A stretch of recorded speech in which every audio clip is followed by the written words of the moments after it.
हाय दोस्तों, मैं एम.बी. वर्मा। आप देख रहे हैं हमारा यूट्यूब चैनल एम.बी. फार्मिंग को।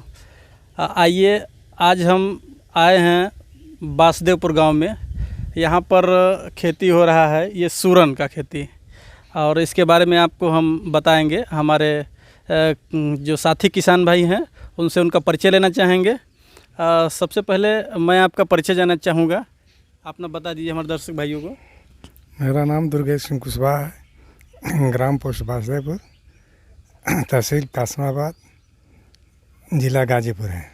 हाँ, तो दुर्गेश सिंह से हम ये जानना चाहेंगे, जो सूरन की खेती किए हैं, सर्वप्रथम ये जानना चाहेंगे कितने वर्षों से आप करते चले आए हैं, इसमें कितना अनुभव आपका रहा है, उसी संबंध में बात को आगे बढ़ाएंगे। कितने वर्षों से आप करते चले आ रहे हैं? कम से कम मैं 20 साल से ये खेती कर रहा हूँ। दुर्गेश जी इस समय 20 साल से लगभग ये सूरन की फार्मिंग कर रहे हैं, तो जाहिर सी बात है कि इनको अच्छा अनुभव रहा होगा इस क्षेत्र में, और इनका काफ़ी एक्सपीरियंस रहा होगा। और वही एक्सपीरियंस हम आप सबके सामने शेयर करेंगे। और सबसे पहले मैं जानना चाहूँगा, इसके खेत की तैयारी से लेके, मैं खेत की तैयारी में इसको कुछ विशेष करना होता है इसके लिए। खेत की तैयारी के लिए इसको पानी सिंचाई करते हैं। इसके बाद जो निखरता है तो उसको ट्रैक्टर से जोत करके उसको एकदम लेवल करते हैं। इसके बाद उसमें गोबर की खाद डाली जाती है। उसके बाद फिर रोटावेटर से जोताई की जाती है, और इसमें यूरिया, डाई, पोटास कुल मिला करके दिया जाता है। इसमें बीज जब डालते हैं, बीज बोने का आपका समय क्या है? बीज जो आलू की खुदाई होती है उसके बाद मार्च में बोया जाता है, और एक मंडे में 2 कुंटल बीज लगती है। मार्च में आप बुवाई करते हैं इस फसल की? मार्च में बुवाई करते हैं, तो ये मार्च से आपका जो मध्यम में बुवाई है, इससे अगेती भी हो सकती है कि नहीं? नहीं, जब फरवरी में बोया जाएगा तो अगैती हो जाएगा। जो मार्च में बोया जाएगा तो थोड़ा पाछे खाना जाएगा, खोदा जाएगा। आप इसको फरवरी में भी बो सकते हैं और मार्च में भी इसकी बुवाई हो सकती है।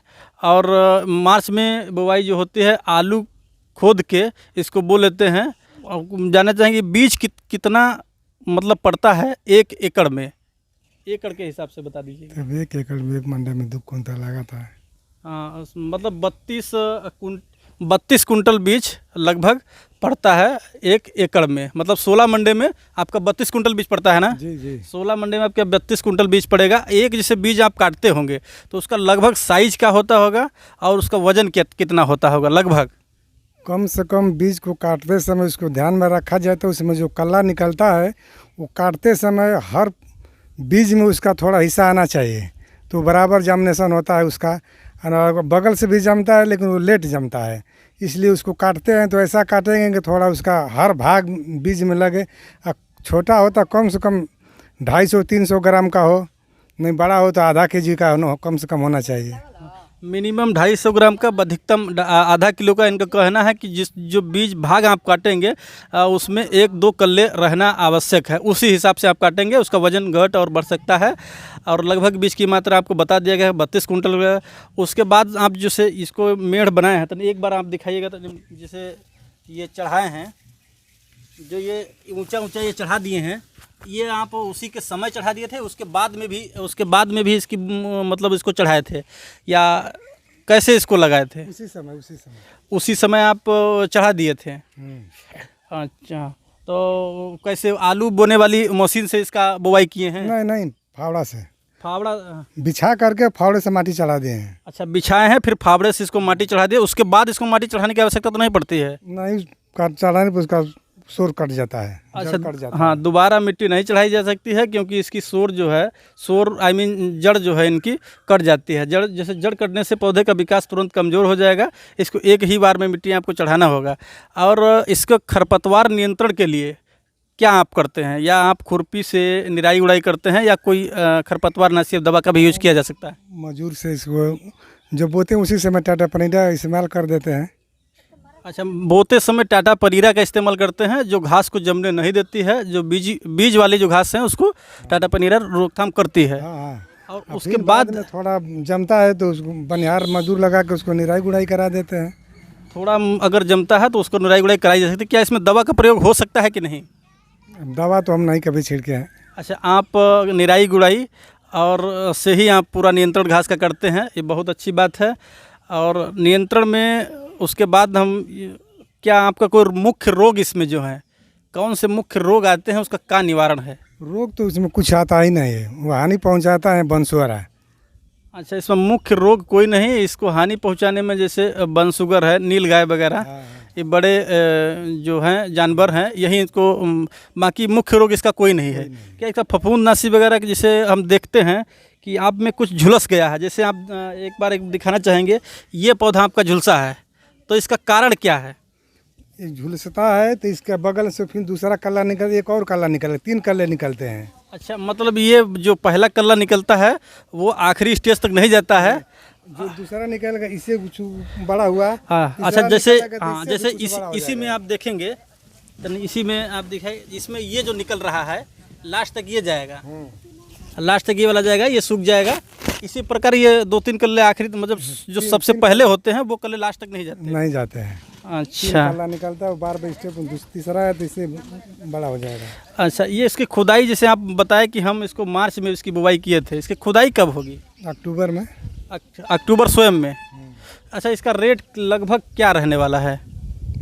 25 रुपया केजी उस समय बिकता है, हम खानते हैं उस समय, खुदाई करते हैं तो 25 रुपया केजी रहता है। एक औसत रेट 25 रुपया केजी रहता है। मार्केट अगर डाउन रही तो इससे नीचे भी जा सकने की संभावना है। 20 रुपया हो जाता है। 20 रुपये से भी नीचे जाने की संभावना है कि नहीं? नीचे नहीं। 20 रुपये से इनका मानना है कि 20 रुपये से नीचे मार्केट नहीं जाएगी। अधिकतम मार्केट कितना चली जाती है?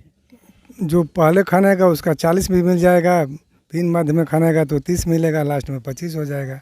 लास्ट में शुरुआत में अगर खरीदेगा, आपका मानना है कि फरवरी में जो बोया होगा ये शुरुआत में खुन जाएगा, इसका मार्केट 40 के आसपास चला जाए। दिसंबर में खाने का तो 40 बिकेगा, 40 बिक जाएगा।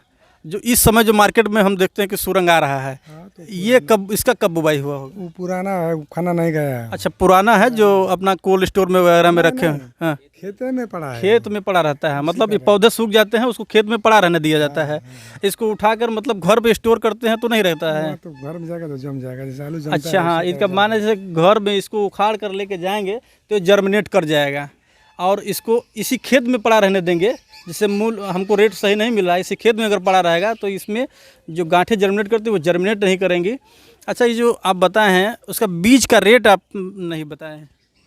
बीज का रेट बोने समय 3000 रुपया कुंटल मिलता है। बीज का रेट 3000 रुपये कुंटल के आसपास मिलता है, और मतलब जो आप बेचते हैं वो 25 के आसपास जाता है जी। कोई विशेष अंतर नहीं है। और इसमें आपको लगता है कि किसान भाई क्या कर सकते हैं इससे बेहतर अगर करना है, और जैसे इसमें कोई अगर इंटर क्रॉपिंग करना चाहे तो कुछ कर सकता है, इसके साथ में कोई और फसल लेना चाहे छोटी मोटी? हाँ, तो उसमें हम बोए थे ना। क्या चीज़? धनिया बोए थे। धनिया बोए थे।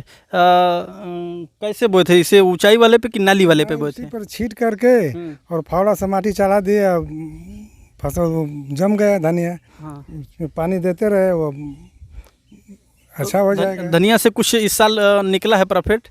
हाँ, भाव थोड़ा मार्केट कम था, पर अगले साल बहुत ज़्यादा निकला था। पिछली वर्ष आप इसी में बोए थे? हाँ। सूरन में ही बोए थे? अच्छा मार्केट मिला था? हाँ, लगभग 70 रुपया किलो बिका था। 70 रुपये किलो बिका था। इस साल 20 रुपया किलो बिका है। अच्छा, ये कितना लगभग बिका होगा आपका? ये बहुत बिका है, सब हम उसी से खर्च निकल जाता है इसका। पूरा बताना नहीं चाहेंगे, इतना मानना है कि एक अच्छा इनका खर्च जो है फसल से निकल जाता है। इंटरक्रॉपिंग धनिया के अलावा भी कुछ लिया जा सकता है इसमें? नहीं, उसमें हम नहीं। धनिया के अलावा कुछ और नहीं लिया जा सकता क्योंकि फिर आलू में बो जाएगा। तो इसका उत्पादन कितना होगा पर एकड़, मतलब आप मंडे से बता दीजिए। हाँ, तो एक मंडे में 20 से 25 मतलब 10 कुंटल। 10 कुंटल? 10 कुंटल औसत 10 कुंटल प्रति मंडा निकलेगा, जो कि आपको एकड़ में 160 मतलब कुंटल हो जाएगा। एकड़ में 160 कुंटल का उत्पादन होगा, और ये आपका रेट रहेगा लगभग 25 से 30। तो ये मान लीजिए आप लगभग ये 4 लाख के आसपास आपका एकड़ में जा सकता है। नहीं, कुछ कम होगा। कुछ कम? अधिकतम आपके औसत से कितना रहना चाहिए? जोड़ नहीं 10 होता तो 20, तीन मान लें 160, 3 के आसपास इनका मानना है कि 3 के आसपास औसत अच्छा रहना जाएगा, और इससे कम भी हो सकता है और ज़्यादा भी हो सकता है। ज़्यादा अच्छा हो जाएगा तो अच्छा हो जाएगा, कम होगा कुछ रेट भी बढ़ जाएगा तो उसमें बढ़ जाएगा, आमदनी भी।